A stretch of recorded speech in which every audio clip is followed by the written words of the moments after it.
If you enjoy Draw and Paint What You Regret on YouTube and would like to show your support, you can find Cash App and Venmo information below. By all means, this channel is free to watch and learn from. Enjoy!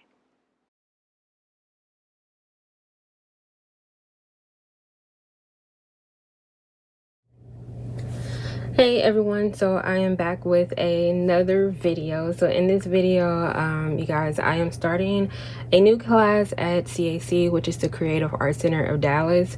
So this class, it's not really 100% new to CAC, but this class is pretty much portrait drawing. So portrait drawing, CAC has had that class in the past, but it's just being rebooted back at the actual school. So I'm very excited. I don't want to talk too much, but I just wanted to intro that way you have an idea of what I'm going to be doing. So for week 1 in portrait class, we are pretty much just practicing gesturing heads. So head gestures is very important because it's probably the first few steps that you put down on your actual drawing, or it's the first few lines that you put down on your drawing. So I always tell my students, typically the first few lines that you put down is not 100% accurate, right? It's times when I was a young artist, I used to want to start a portrait and I want to draw out the eye all, you know, realistic, and then maneuver to the nose and maneuver to the mouth, and then by the end of it I didn't realize that my proportions was probably off because I wasn't 100% paying attention, and on top of that I didn't have a structure, I didn't have a foundation to even build features of the face on. So it's very important to at least know how to gesture and get out those get out those first few lines, because those first few lines are typically not 100% accurate, but it's a start, and you want to start, you want to have a good foundation when you do start. So just a little bit about portrait drawing and just starting with a gesture. So gestures can not only place the face, either it could be central, composition wise on the paper, angular, diagonal, however you want to do it. It's a great start of placement onto your actual format, so it's always good. I always start with a gesture before I even start a construction of the head, anatomy of the head, or even rendering of the head. You have to start with an actual gesture. So before we get started, I definitely do want to talk a bit about cranial mass, as well as I want to talk about the facial mass. So our actual cranial mass is pretty much sphere-like, or it can be oval-like, depending on if you are looking at the side of someone's head. So, and the reason why I say a bit oval-like is because for the side view, if you want to think about our brain, so you want to make sure you're giving the actual person enough brain from the side view. So when you think about the cranial mass, you want to think about a sphere, and you want to start with that. And then I want to talk a bit about the facial mass. The facial mass is pretty much the attachment of the jaw. Also, the facial mass is where most of the features are housed when it comes to the brow ridge, the eyes, the nose, the lips, so on and so forth. So you want to think of the face as that. You also want to think of breaking the face down into halves. Typically most human beings are symmetrical, so are their faces symmetrical? So it really just depends on the anatomy. Sometimes some people are not 100% symmetrical, and some people are if you're an average person. Also, breaking the face down into thirds, so hairline, brow ridge, nose, and also chin is very important. So in the gesture, that's pretty much what we are doing. We're drawing a sphere for the cranium. We are slicing off the sides for the temporal area. as well as we're breaking the face down into thirds, and also we are breaking the face into halves to make the face symmetrical. So in my demo, you guys, because this is pretty much our first week and that's really what my students are going to do, we're just going to spend the class period doing gestures of the head. So hopefully my intro is not too long, that way we can get the demo started. So I'm going to get quiet, that way I can start the demo. I may do a voiceover if there's something that I need to explain when I am editing, but other than that, I'm going to get quiet and I'm going to start the demo. I'll see you guys in the next clip.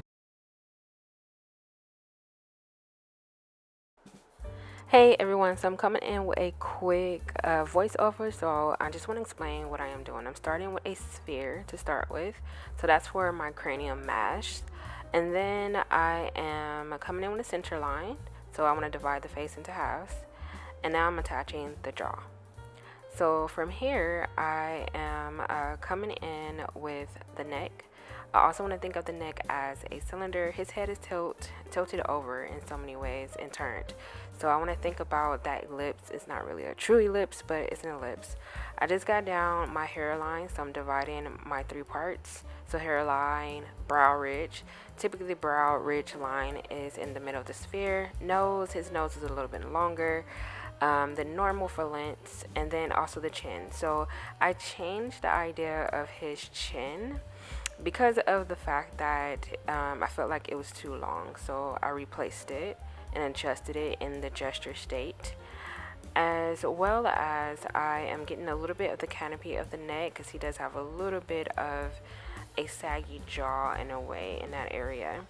So now I'm just coming in, I'm extending out my lines because I just want you guys to understand the rules of thirds. So hairline, brow ridge, nose, and chin. So I've labeled that as well. And I do come in with a bit of the temporal area of the head, but I just wanted to break that down. And if there's other things that I need to do, because I am going to do other viewpoints, I'm going to talk about that as well. I'll probably pop back in, but other than that, I just wanted to talk about this. All right, guys, I'll talk about the side view next.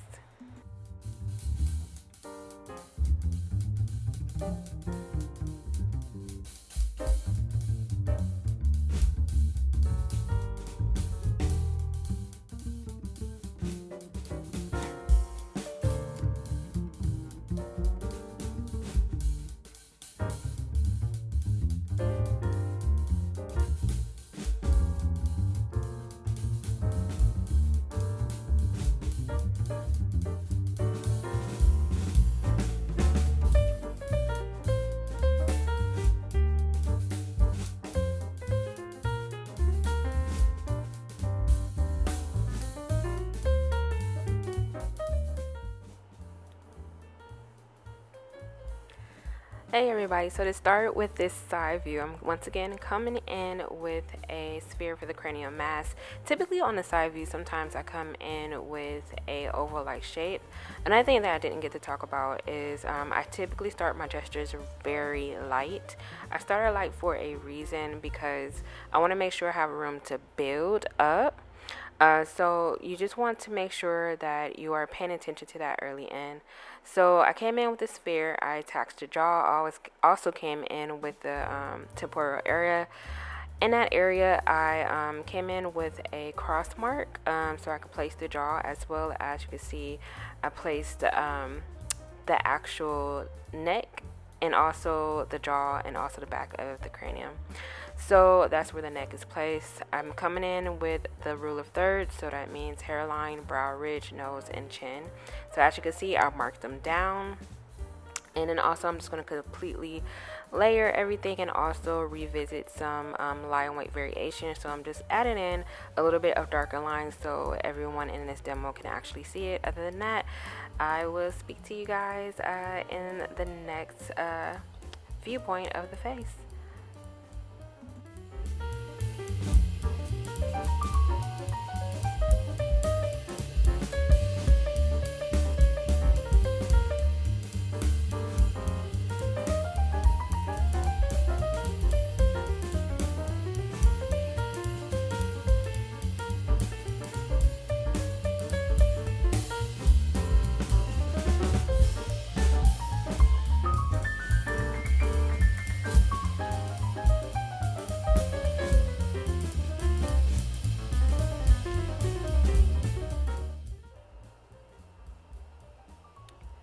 So everyone, I am back and I'm just going to talk really briefly about the 3/4 view. So I tried my best in this video to do a front view, a side view, and a 3/4 view.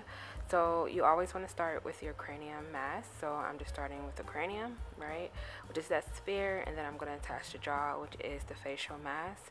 So remember, most of all of our features are in the facial mass, as well as just attaching the jaw to that sphere.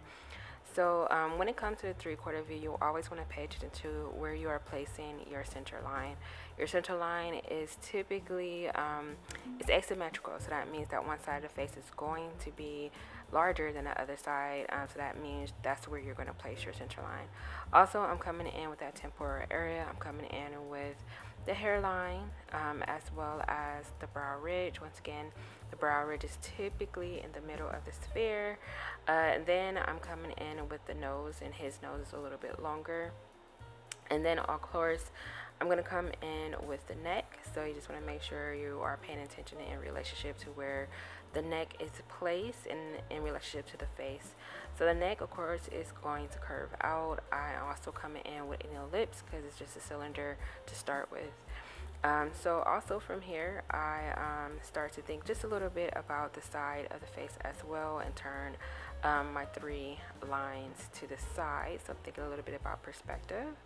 And then I start to clean out my lines, as well as I start to label. So you guys, I just wanted to pop in really quick and just talk about what I am doing. That way you have an understanding. Other than that, oh, and also I completely forgot, I did not get to talk about the materials that I'm using. I'm just using regular white drawing paper, as well as Prismacolor erase pencil, black, and also gray. I didn't even use my gray, but I mainly just used my black. Other than that, you guys, I will see you in the next demo. Enjoy the rest of the demo. Bye bye.